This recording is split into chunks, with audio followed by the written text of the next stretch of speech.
Hello, everyone. This is Jeff from That's Good Enough for Me, and this is Almost Punk Enough, a TGEFM podcast. Yeah, you're punk enough. Oh yeah, that's good enough for me. So it has been a while since we have been in your ear holes. We're really good at putting out content for this podcast. But today we have quite a doozy in a bit. We're going to have editor Bad Dad interviewing Trevor Reilly and Ben Murray of A Wilhelm Scream. They've got a new album in the works coming out soon. It's a great interview. It's a nice, meaty interview. So I think you'll enjoy that a lot. We also have a little bit of news I'd like to share with you from recently on the webpage. That's goodenoughforme.com. We have a new kind of cover by Teeth Out. It's the Fade Into You cover, and if you think that sounds a little bit recent, it's because Teeth Out actually put it out on their recent album from December, but this version has the vocals of Kinley, fellow Canadian indie artist, as well as the fact that middle-aged queers out of the Bay Area also covered the song last month. So for some reason, everyone's into a Fade Into You kick. You can check that stuff out on the website. Got some new albums that we've reported on. Lepesh has their new album, Autoletic. Australia's Itchy and the Knits have their sophomore release, Greetings From. That's really fun pop punk kind of stuff. We have Bad Dad's live review of Say Anything and Motion City soundtrack at the Starland Ballroom in New Jersey. A Sincere Engineer out of Chicago area also played there. We got a new song and video from Dead Pioneers called Nazi Teeth, and it's not kind to Nazis, which is probably a good thing. We also have a new EP out from Zagama Beach Records called Biological Fathers. This one, it had a neat little kind of conceit to it, is that each musician was brought on independently and recorded their parts after the person before them. So guitar was brought on first, and then I believe it goes drums, second guitar, bass, and then vocals. And they had no input or anything for the person before them or the person after them. They just did their part, and the next person in line had to basically fill in the gap. And it's a 3-song EP. It's a bit screamo.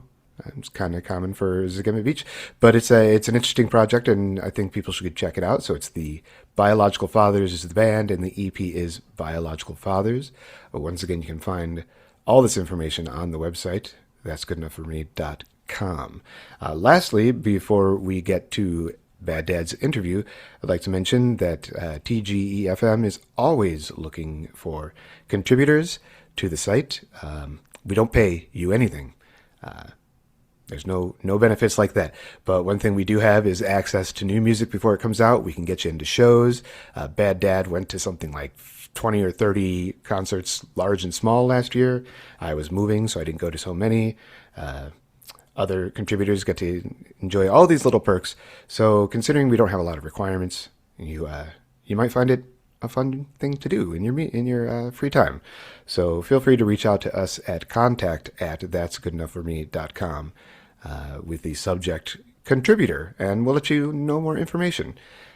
For now, we're going to have a quick commercial break, and when we get back, Bad Dad's interview with Trevor and Ben of A Wilhelm Scream.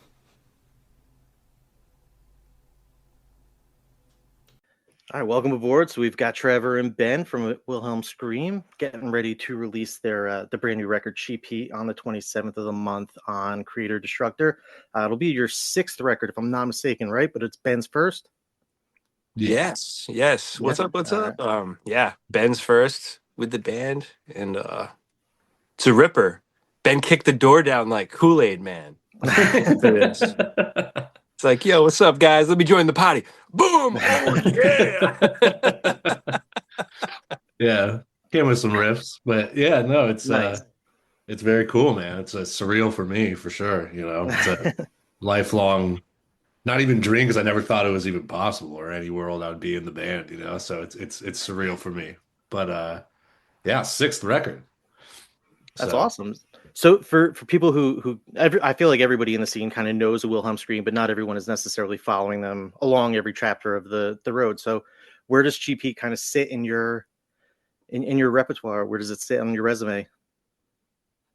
When we've played it for friends, like close friends, like I always send something to my, my buddy Soapy, he's been our friend since we were teenagers. And a lot of my friends were saying like, "Oh, this is like really feels like Ruiner vibes," which is our second album, and also kind of mixed with like a career suicide kind of a thing. I guess like that's been the feeling for some people that have heard it, but I feel like it's like kind of like a mix of everything. It's like really something new, you know. Okay. Of course, when you're really deep into it, like every little changes like feels like monumental that other people would be like, oh, that kind of sounds like this, whatever. But I don't know. What do you think, Ben? What's your Yeah, I thoughts don't on? know. It's like, Hmm.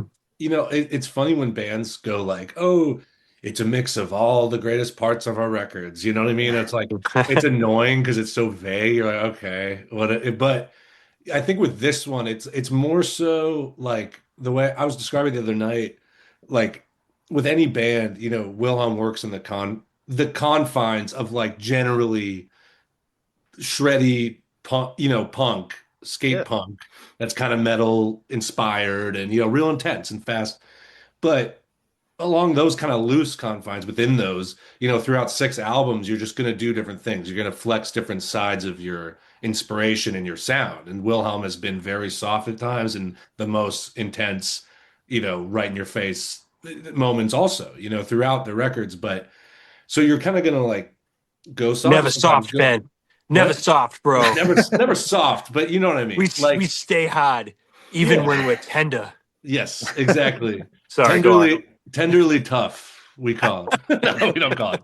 But like, my point being, this time around, we kind of, curved back into let's fire on all cylinders. But it's inevitable that those songs, like, it's not all just Motorhead, like rev your motorcycle riffs. Like, there's a lot of melody, a lot of like melancholy Not for melody. lack of trying, though. Yeah, not for lack of trying. There's a lot of ass kicker riffs, but so it does have elements, but if I had to pinpoint certain records, it feels kind of like a hybrid of Ruiner, Career Suicide. But you're not going to hear anything on the record that goes, "Oh, they did that on Career Suicide." You know what I mean? It's Right. always a new bag of tricks. But Yeah. yeah, So you're not covering yourselves. You guys are moving forward.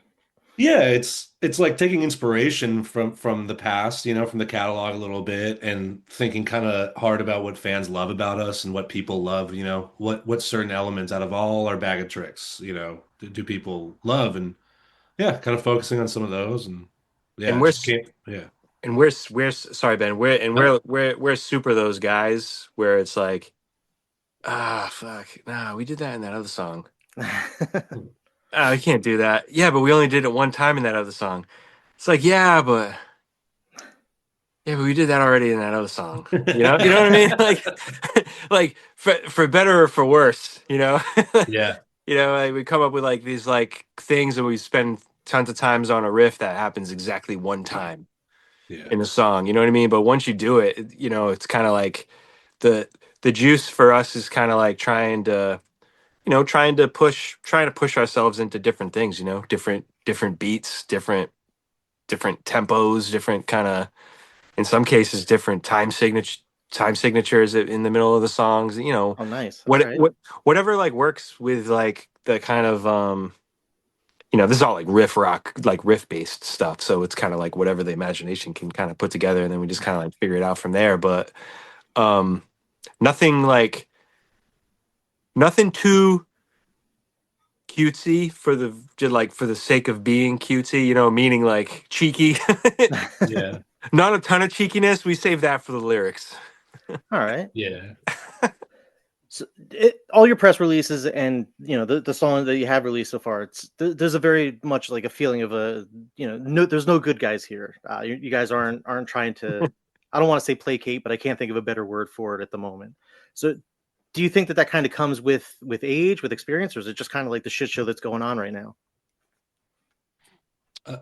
I mean, I'll say one thing. I'm the young buck in the group, and I've been cynical and angry for 37 years. So I think yeah, it's I mean the current climate is horrific, obviously, but I think all of us have we have a lot of fire in us, that you might see from time to time, but you know, Yeah. Yeah. yeah, Yeah. sorry, Trev, go ahead. No, I think it's on par with what the precedent that we've set for ourselves kind of since the first album, where even back then, I mean, talk about being cynical or whatever. Like, I wrote a song called "Retiring" about like Right. basically being too old for this shit. I was like 23 years old. You know what I'm saying? Like, that's just me. Uh, the taking the piss, taking a piss out of yourself and taking a piss out of fucking everybody else is just what we do, and it's kind of like right in our wheelhouse. But we've never like put a label on it. But Right. yeah, that's kind of like yeah, it's kind of like yeah, that's like the fastball down the this is the fastball down the middle for us. And You know. there needs to be a healthy dose of cynicism in anything, so it's well appreciated from all the listeners. You mentioned that you've been doing this for a little bit over 25 years now. So what still makes you want to go back into the writing and recording? Obviously, Ben, you're a little bit newer at this, but as a cynical man, either way, what what kind of brings you into the fold and makes you want to keep creating something fresh instead of just rehashing what's already worked? Yeah, definitely. I mean, Wilhelm was my favorite band before I joined, and making records is never not going to be fun to me. Like if everything else changed in my life, I would still want to be the guy that's sitting in my office here, like demoing riffs, and like making music will never not be fun to me. For some people, it becomes a chore over the years. You know what I mean? Yeah. And I get it in the sense that writing's hard, man. It's hard some days to sit down, like pull your guitar out and just be like, let me think up some riffs, and you're noodling around for it, and sometimes nothing comes. And there can be a dread associated with that, and there can be like you can get complacent into feeling like it's not fun. And practicing by yourself isn't that fun, but writing music is really fucking fun. And writing new songs and challenging yourself and using insanely that creative part of your brain that you don't get to use in everyday life otherwise. And I will never get sick of it. It could be taxing. It could be a long journey. Like this record took us 2 years all in pretty much. Like, and it went fast, like writing and recording, but it's a lot, like by the end of it, Trevor and I both are like, man, like even focusing on 12 songs at a time is like, whoa, it's just a lot, You're like, what was that issue? What song was that fucking harmony off of? Or whatever the hell. It's like, Jesus, but I love it. I'll never get sick of it. And, it gets more fun in time because I can look back at all my catalog and see the improvement, see the progression in songwriting and, you know, look back at things and go, ooh, I wouldn't do that again. But I have an appreciation for them. But seeing that progression is important to me. I don't want to stay the same songwriter for 20 years. That would be embarrassing. Yeah. Absolutely.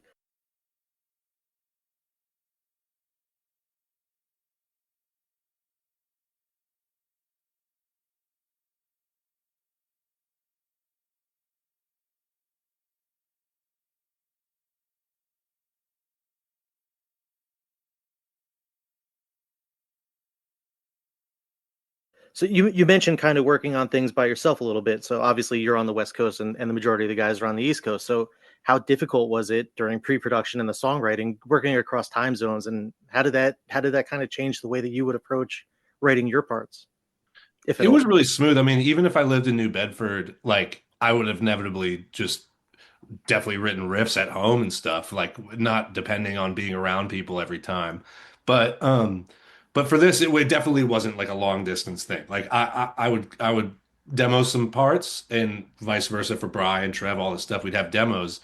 And we when we would come together in New Bedford or Joshua Tree, we did like 2 sessions, 3 sessions in each place, like boot camp 10-day sessions. And we would come together and sort through those riffs and songs and build them together. So it was really smooth, actually, to be honest. probably went way quicker than a lot of bands that would like practice once a week or something, you know, because we would get together for 12 days, 14 hours a day, you You know, just to had to put get through it. ourselves Yeah. through. Yeah, totally. I don't know, Trev, what do you think? It was pretty smooth despite the 3,000 miles in between us. Yeah, it was cool. It was cool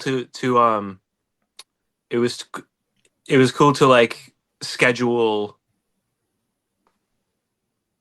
the creativity, I guess, right? Like schedule like, okay, this is the time that we're going to dedicate to this. At the end of this writing block of sessions, we're going to have what we have, and you know, we'll be proud of it because we know that we did our due diligence to, you know, leave it all, leave no stone unturned with the ideas, you know, like Yeah. if every idea that comes up, we try it, you know, like net don't like thing that always annoys me, or just nothing not annoys me, but like the thing that I like to avoid is the kind of thing where you put the kibosh on an idea because of a theory, you know, like because of a theory, like, oh, well, maybe that wouldn't work because of this or whatever, you know what I mean? It's like cock blocking yourself out of writing cool shit, you know? So I feel like for the most part, we avoided that, you know, by, you know, you know, saying, hey, no, we have to, let's throw it all up. Let's throw it all up there. And then we can be precious about the arrangement after, you know, over the course. Cause the lyrics are going to affect the arrangements in a big way too, you know? Yeah, So, absolutely. so like the songs need to be like, stay like malleable, you know? And I guess if we have like a North Star, it's sort of like, well, the fans ultimately, this is going to belong to them. Once we're done with it, it's not our babies anymore, or whatever, you know? Like now it belongs to everyone, right? It belongs to everybody that wants it.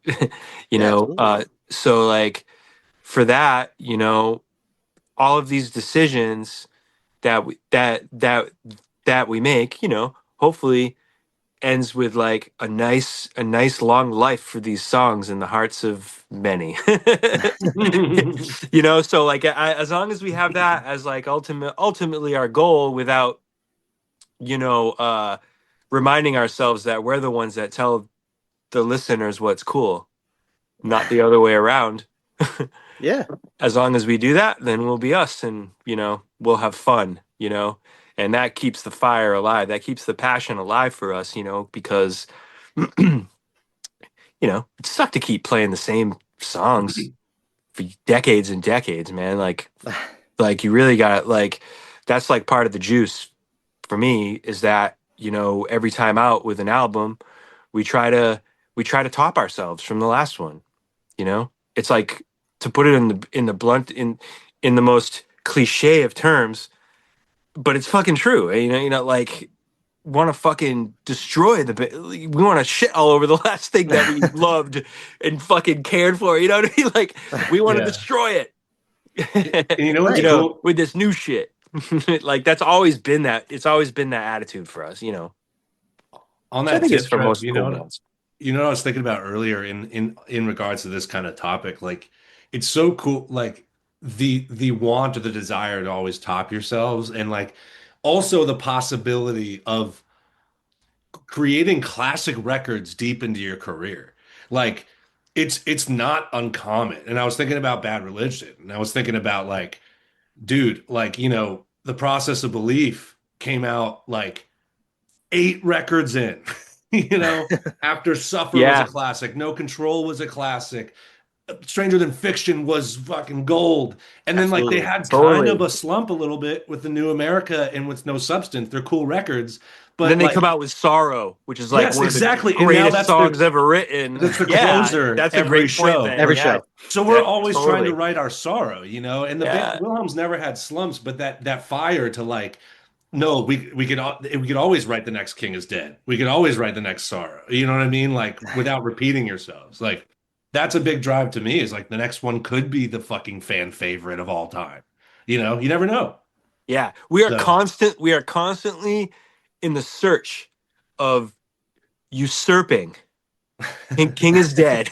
That's the closing track. You know, there's been some contenders. There's been some wise man. There's been some we built this city on debts and yeah. booze. There's been some, famous friends is always gonna send them home happy. You know what I'm Absolutely. saying? Like there's always been contenders. You know what I mean? But just like we did, me and Ben were on a we did a string of interviews yesterday, and one of the interviewers, she was saying like, oh my god, when I was a teenager, it was like King is dead, and like I called my friends, saying, oh, I'm gonna be talking to you guys today, and everything like that, and I was like, oh, that's fucking awesome. It's awesome that we have a song that's like, fuck yeah, like it's really cool, but like Yeah. the the competitor inside wants to be like, man, fuck, I want like we must usurp the king is dead from the we must usurp it from the closing position, Yeah. from the encore position. Anyway, I'll go on and on. Just just messing with you, just So messing around. in that same vein though, you guys have you never really chased trends. You didn't have to do the whole we broke up, we had a reunion, we broke up, we had a reunion to get people to follow you. You've always had that same very loyal following. But there's a bit of stubbornness to the underdog side of who a Wilhelm Scream is. Is that more of a like a survival tactic? Is that more of the Boston area feel, or Yeah, is that just who you've always been? that's just where we come from. It's ingrained in us, the underdog. It's like we don't lack for confidence. That's for damn sure. It's not like we're sitting around being like, sad guys or whatever. But there's strength in being the underdog and being like, like to play the kind of punk rock that we have, like on the East Coast. It's kind of like a West Coast style of punk that we play. You know what I mean? Like we there's a lot of pride that we don't, we're in some sense, I don't want to say we're a scene unto ourselves, but sometimes it feels lonely out there, like An island, our genre of Wilhelm scream. Yeah. yeah.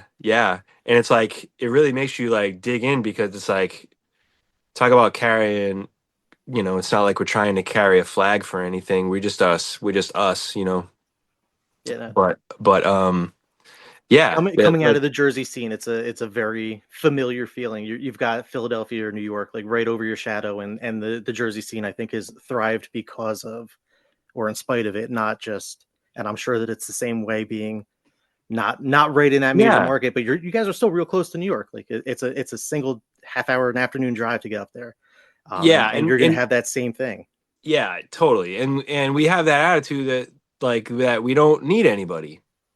Nobody's gonna like make or break our career like ever. You know what I mean? Like, like we don't need the label. We didn't need like the fat records back in the day. We don't need any of that shit. You know what I mean? Like we're gonna do what we do.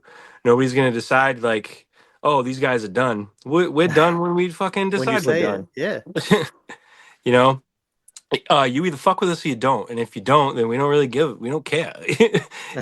you know, so I mean, you could draw your conclusions one way or another, like you know, um, to see, but with our hearts are definitely in the right place with this shit, and I think our fans sticking around for us through all this time when you know, like we're like dropping album when nobody would know. You know what I'm saying? It's like right, our fans always fucking had our back. You know what I mean? Like we yeah. dropped these new singles from Cheap Heat. They didn't tell anybody. You know, and it fucking went off like gangbusters, dude. Like my phone would not stop blowing up. Like Yeah. you know, and that feels good because it makes you feel like wow, no, these people appreciate what you do.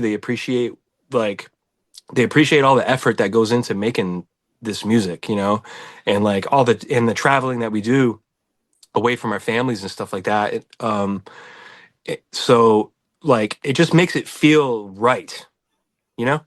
Yeah, absolutely. So you speaking of the whole travel bit, you guys are about to hit a trio of pretty distant tours. So what do you want fans to see when you get to play these songs live for the first time, or first time that they get to hear them? Sing along if you know the words, just give us that energy that you always give us, because these jams will be really fun to play. There's a lot of bounce, a lot of jumping, a lot of fast. Nice. But yeah, Trev, I don't know. Yeah, I mean, definitely these songs are like crowd pleasers. I'm really, really excited to play like Let It Ride live. And just to lock in with Nick and Brian and Nuno and Ben, lock in on this shit. Lock in on that bounce. He goes, got me grinning. I can't wait for like that bouncy drop for us to be rocking that shit on a big PA system. Yeah. Yeah, it's good. Loud as fuck, Yeah. Hell yeah. Amped. Nice. Amped. Yeah, West Coast, Australia, Japan. Some of our favorite places to go. Straight Some of our up. favorite places. And is where are we going to be when the album drops, man? Are we going to be in San Francisco? SF. Yeah, we're going to be in the Bay. Nice. Hometown. Ben's home. And then the album comes out in SF, and then LA, San Diego, and then off to Australia. So it's going to be a good run if you live in it. Absolutely. Yeah. Cheap Heat, February 27th, San Francisco, dude. Like, that's going to be fun. Fucking Creator-Destructor, like Ben, the king of the Bay Area, dude. Yeah, I'm bummed we got to drive the next morning. It's going to be a fun night. It's going to be a rough band ride. Hell yeah. Awesome. So Ben, that's where you're at. You're in the Bay Area? I moved to LA 2 years ago, so I'm in LA right now, but I'm from the Bay and lived there my whole life. Nice. Yeah. So while I move my notes around a little bit, where are you guys standing when it comes to, Northern California is pretty anti-Seattle, and obviously you guys should be fairly pro-New England. So where do you stand for Sunday, if at all? Oh, Pats all the way. Yeah, all right. Oh, go, yeah, big time. Yeah. Pats, Drake May.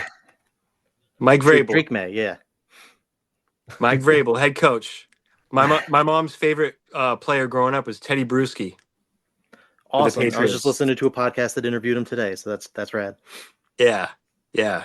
She's like, my parents are like mega Pats fans. So they'll be rocking out for the Super Bowl. Is this Sunday the Super Bowl? Yes. Yeah. This the coming Sunday? That's dope. It is Seattle and the Patriots? Yeah. Yep. I think the Patriots are underdogs with this one too. They are, but there's always that Malcolm Butler chance. Oh yeah. Oh yeah. Oh, I'm taking the Pats all the way for sure. Nice. Yeah, Pats. Yeah. I'm not personally invested in sports because I was never like kind of lucky enough to like fall in love with it.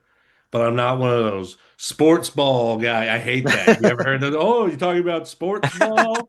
Like, fuck off. I wish I envied sports fans because it seems so fun. Something to do every week, something to watch, something to get excited about, Oh, going to a sporting event is fucking awesome, dude. It's like I've been the energy rules. Yeah. It's not since I was younger, but it is cool. But I just never took to it for some reason. I'm too much of a poet, Well, it is the best way to get your heart broken over and over and over again is to really get into a sports team, especially in the Bay Area. I hear, yeah. Hockey games are the best to go to because especially go to like minor league hockey games. Yeah. Out here, it's the Providence Bruins, the Boston Bruins like farm league, and they're the best games to go to because they're cheap and there's always fights and there's always like blood on the ice, like from the fights because they're fucking playing so hard trying to make it to the show, And I'm not even like a major hockey. I can't watch hockey on TV because I can't see the puck. I don't know what the hell is going on. I don't understand the rules. But I go to the game. I'm more of a basketball guy, but like I go to the games. I love going to the hockey games in person. You get that blood on the ice and you get the referee coming out with the shovel and just like scraping the blood. It's cool as shit. Everybody's just losing their minds. Yeah. Yeah. All right. Sorry for that distraction there. So no. getting sports back into ball. How dare you? We're punks. You know that, right? So, Trevor, you obviously you produced and mixed this, and then your father was the one that mastered the new record, right? Yes, So Joe. yeah, how does keeping that process so close to home, how does that kind of change the way you guys would work together or challenge each other or even argue with one another about how things are going to turn out? With me and my dad. With you and the whole band, I mean, you've kind of Oh, got the corner on the market once you're doing the producing, mixing, and your dad's doing the mastering.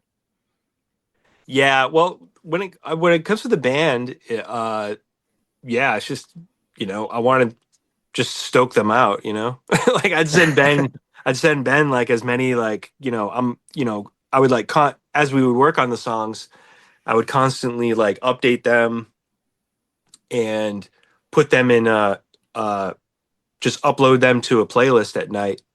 So whenever whenever new stuff is added, vocals and stuff like that, all throughout the tracking, just to keep everyone, engaged and stoked and stuff like that. And as it went on with like the mixing process and stuff like that, Ben was like huge. Like it was sort of like make sure it slams in Ben's car just as hard as the new Haunted album does. So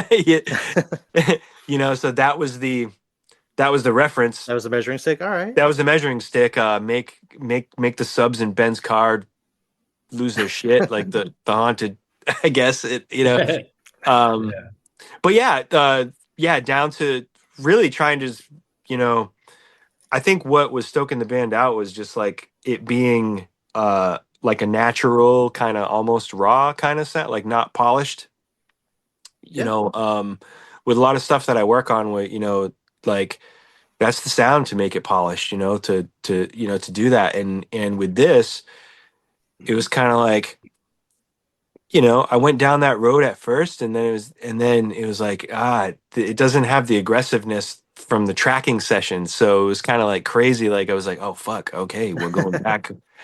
Oh man, I broke a lot of rules, a lot of mixing rules here with the tracking. You know what I mean? But yeah, and undeniably slammed. So the drums and shit, particularly, and the guitars, and I don't know, it was fun. I mean, it's great.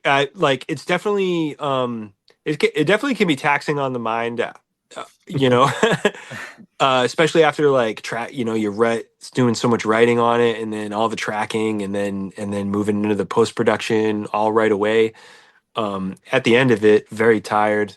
Uh, um, can always lean on my dad though for like positivity. He's always like brimming with just like, oh my God, Trev, oh fuck, this is the best mix you've ever done, and shit like and stuff like that. And so like I have we kind of like push each other, or me pushing my dad, me being a dick sometimes, fucking yelling at him and shit like an asshole.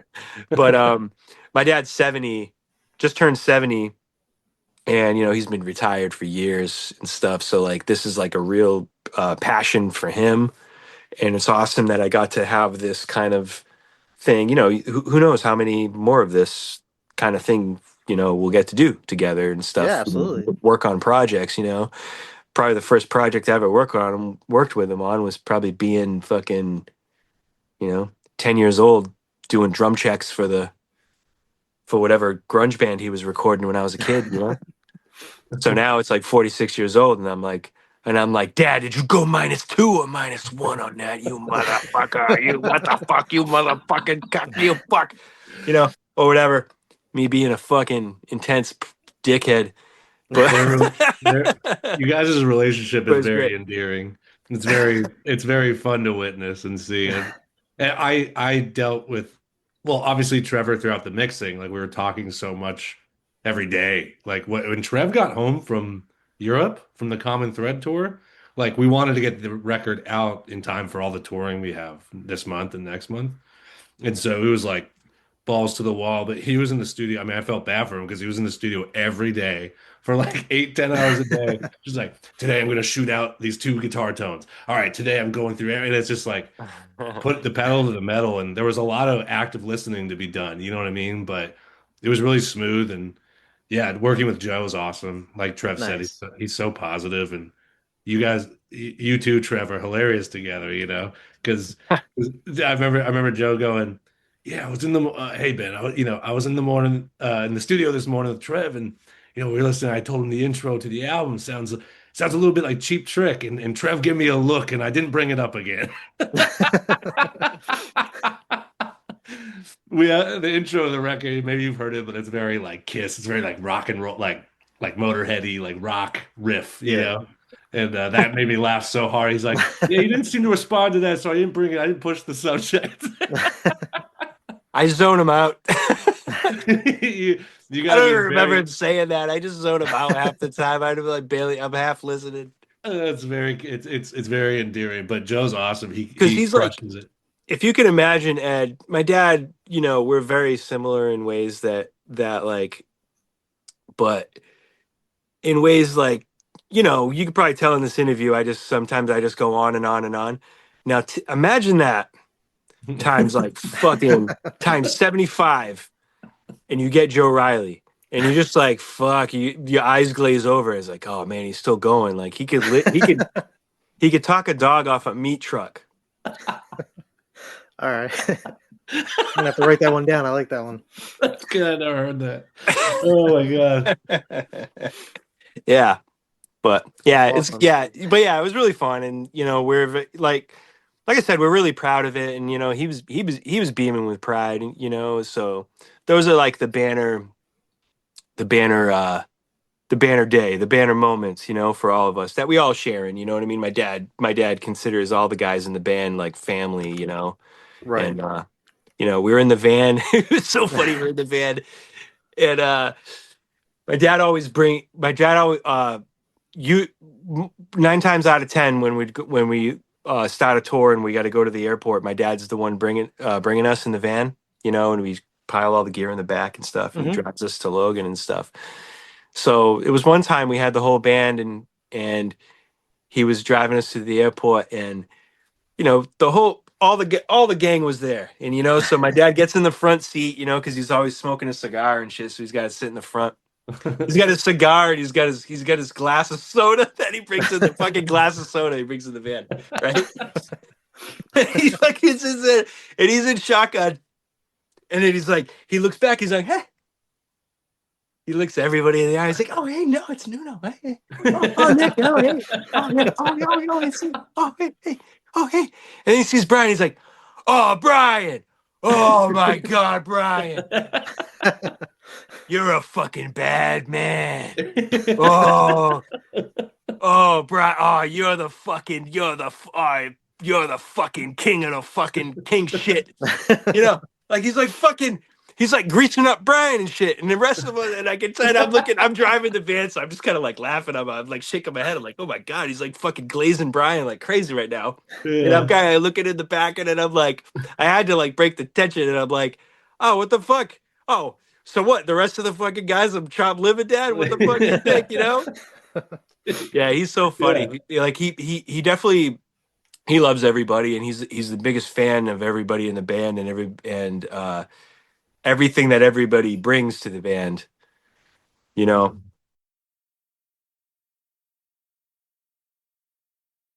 That goes so far when you have that support system on all ends of it. It's not just the band itself. It's everyone outside the band that's coming back together for everything too. Yeah. So when you see like our singles and our stuff on like playlists and stuff, and thank you everybody that's been throwing us on playlists and Apple Music and Spotify. We've been getting on some huge ones. Like, it's fucking awesome. Yeah. But like when you see it and it's like we're on next after like Ozzy Osbourne, just keep in mind, that was a father and son team like fucking yelling at each other. Well, mostly the son just like fucking being a dickhead to his dad, saying get this shit louder. What do you think? Where's the high end on it? How's my high end? How's the top end? Pa, where's my low end? Where's the fucking low? Oh my God, we gotta make it bumping Red's car. Fuck yeah, I'm like Sam Kinison and shit. Just being a fucking total prick. Yeah, sorry, Dad. Yeah, It paid off. It I'm always sounds awesome. apologizing to him for being intense, but yeah, that's so you could have that visual. Yeah, this whole thing, this whole album, like Cheap Heat, it's been like really like a labor of love and like really DIY, fucking all in the family. Ben putting it out on Creator-Destructor on his label and shit, and we're in complete control of everything. Really for the That's first time. outstanding. You know for the Yeah. first time. Like we had to go get our rights back to some other records, but this is the first time then right out the gate. This is like That it's all in the family. That's everything perfect. is right in the family. There's no like, there's no middlemen or shell game of the music industry. The music industry shell game Yeah. that doesn't exist here, so I think and that's why I want our fans to also know like how much we appreciate it, and know that every stream, that every time they listen to that shit or bump that shit in their car or tell a friend about it, like you're directly making it possible for us to be able to fucking bring the show to you. So Yeah. thanks for that. Thank you. You reminded me, Trev, like I was earlier on the question, like the underdogs question or whatever. I was gonna say like it's really like, metrics and optics of bands are fascinating because you could see some artist or some band, maybe TikTok inspired or blown up or whatever, but like you can go check and see someone has, 500 monthly listeners or something. But then you hear through the grapevine out on the road, it's like, oh, they were here and 10 people showed up. You know what I mean? So it's Yeah. like fair weather fans. It's someone that likes one song. It's someone that like, whatever. And I remember hearing, I think it was Vinny Paz interview and the rapper, and he was talking about like, you need, if you want to be sustainable music career, a longevity, career with longevity, you know, you need 10,000 fans. Or I forget what number he said, but like what X number of fans, 10,000 fans that care about you and love you and support you and go to your merch store and listen to your new albums and pre-order them and all that stuff. Wilhelm has way more than 10,000 fans across the world. Not all of them are obsessed with the band, but most of them are like really intense fans. You know what I mean? Like they love our catalog. They support what we do. They buy the records. They come out to the shows. They buy the shirts. You know what I mean? Yeah. So it's like, yeah, I don't know where I was going with that, but you get what I'm saying. It's like Wilhelm's one of those bands with an insanely devoted fan base, No, and you you guys, know, the crowds there are always very, very rabid. They're very into it, and you will yeah, never have a bad time at a Wilhelm show. Even if you guys exactly, sound like shit, it doesn't matter because the crowd's gonna make it fun. yeah. And we're not Hell the yeah. offspring, but it's like I said, it's like we're able to do this still. We'll be continue to be able to do this because of how rad our fans are, how much they support us. So yeah, Nice. yeah. I don't want to keep you guys for too much longer, but I do have a couple of real quick questions to close things out. So, you guys have kind of said that this record is it's a bit of a heel turn for you, changing things for the good of the game. Hmm. What does winning look like 25 years into the band? How do you guys what do you define as your successes? Just existing. Just existing, I like there's so many things that could get in the way of your dreams, and a lot of it is like the people, like you're like self-defeating. We've been lucky that we've never like considered like breaking up, like Yeah.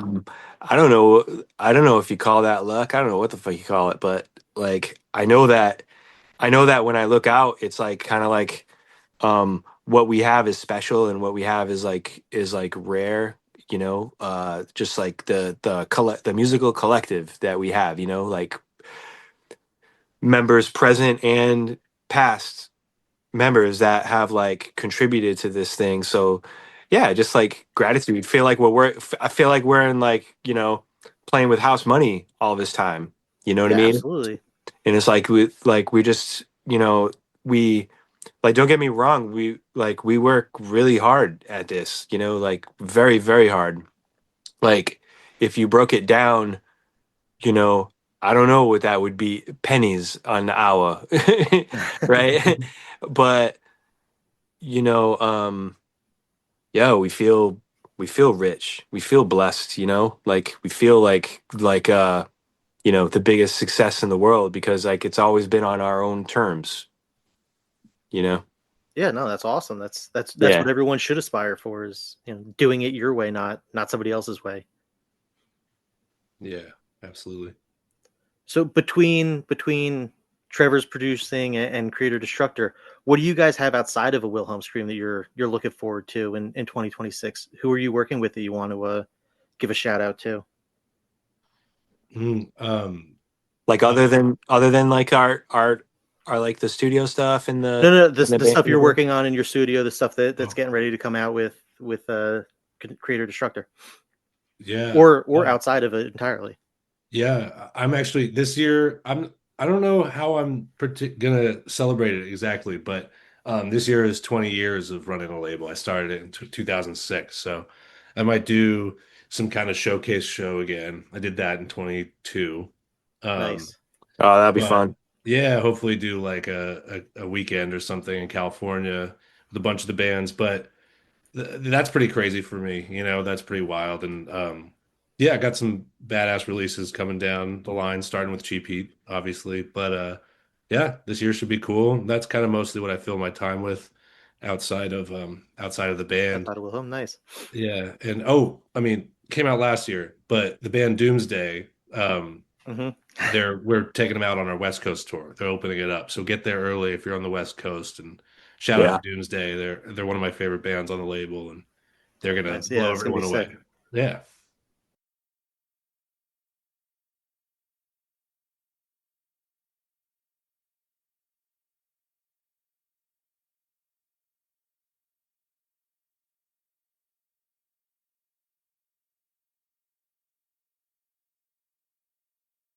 Trev, what about you?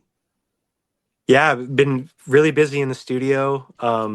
The I did an awesome EP that came out last week for a French Canadian band called Dead All Right. Mm, I think that's on People of Punk Records, I think, or People maybe Punk, yeah. or yeah. It's the been band rips. awesome. Yeah, Yeah. Band Rips and Oh the Humanity record, Little Low, Hmm. A Little Low, that Broken was another one. So that's Broken Head. two of my top five from last year. I absolutely loved them both. Oh yeah, the Brunt of It record I did last year. It was like super fun. Came out great. Love that band. And yeah, working with a bunch of rad bands this year. I'm really excited about this Massive Nightmares record that I produced this year, and we're in the mixing stages of it now. And it's just like sounds like fucking I don't know, like Guster or something. Like it's just like great pop rock songs. I've been really lucky to work with some fucking really badass bands in here. Different Day from New Bedford, local guys in the middle of their full length. Fault New Bedford in the middle. I'm mixing their full length. A lot of stuff. I got a lot of work to do. Yeah. I got a Yeah. lot of work to catch up on. But yeah, I'm blessed, man. I'm just like stoked about everything and that such a amazing network of musicians Yeah, that that's you know amazing. thanks to a lot of you know all the touring that we've done you know and you know yeah lucky so we're very excited and you know we're very excited to tour on Cheap Heat, excited to have that out, you know, man, I can't wait to have that out and get everybody's reactions to it. I love seeing those like reaction videos. What was the name of the reaction video? The dude that did The bass. Yeah. Midnight Ghost and Let It Ride Yeah. on I think YouTube. his site is called like Punk Rock Condition, I think. I forget his name personally. Yes, the Punk Condition. Yeah, he Punk rules. Condition? Yes, Yeah. Quigley is his last name. Okay. Quigs Cool. for Nice. short. Oh my God, you have to see that this dude's passion Yeah. for our music is like fucking oh my God, it makes me want to like cry, dude. Yeah. I'm like, oh my God, I don't know what band he's talking about, but these sound fucking amazing. It's insane that it's my band that he's talking about right now in such terms, but like the amount of detail and seeing his instant reaction, he'd get up out of his chair and walk around. Yeah. Yeah. Throw the That's mic. awesome. Yeah. Nice. Yeah, it's Yeah. super cool. So but yeah, so I can't wait to bring this pissed off record, you know, with smiles on with smiles on our faces. I'm super Yeah. stoked for when you guys start playing it on the East Coast. So I can't wait. Cheers, man. Hell yeah. Cheers, Ed, man. So Thanks. February Yeah. 27th, Creator-Destructor, Cheap Heat. Yes. Thank you guys both so much for joining us. Thank you. man. Appreciate you. Thank you. Oh yeah. Have a great night, guys. You too, man. bro. Cheers. Cheers. Late.